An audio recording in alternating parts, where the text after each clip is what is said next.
Je, kifaa chako kinahitaji kutengenezwa? Tunatoa uchunguzi wa bure.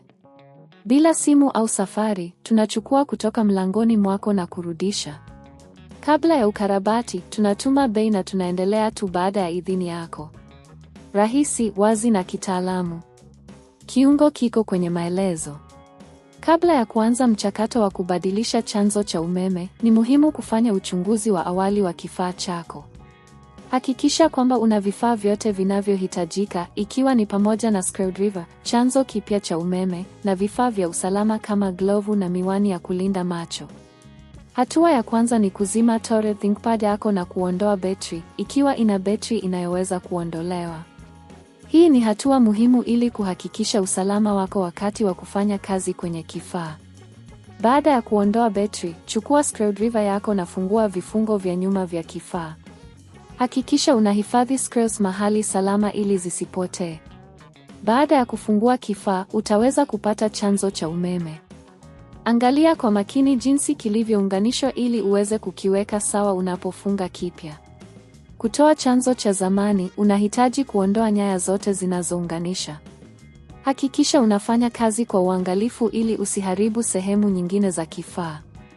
Wakati unatoa chanzo cha zamani, weka kipya. Unganisha nyaya zote kama zilivyokuwa awali. Hakikisha unafuata mpangilio sahihi, kwani kuunganisha vibaya kunaweza kusababisha matatizo ya umeme katika kifaa chako.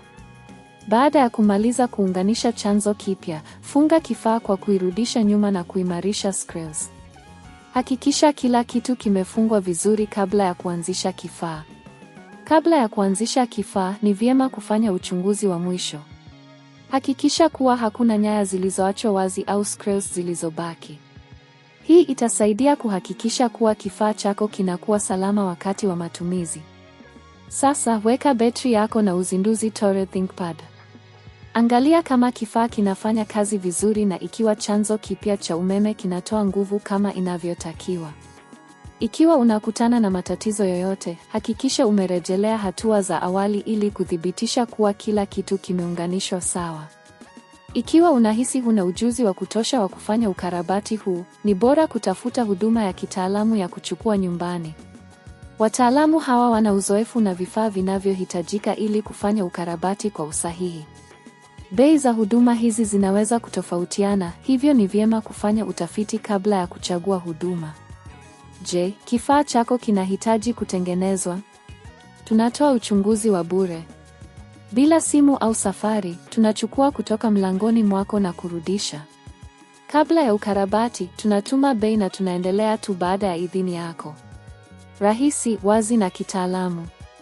Kiungo kiko kwenye maelezo.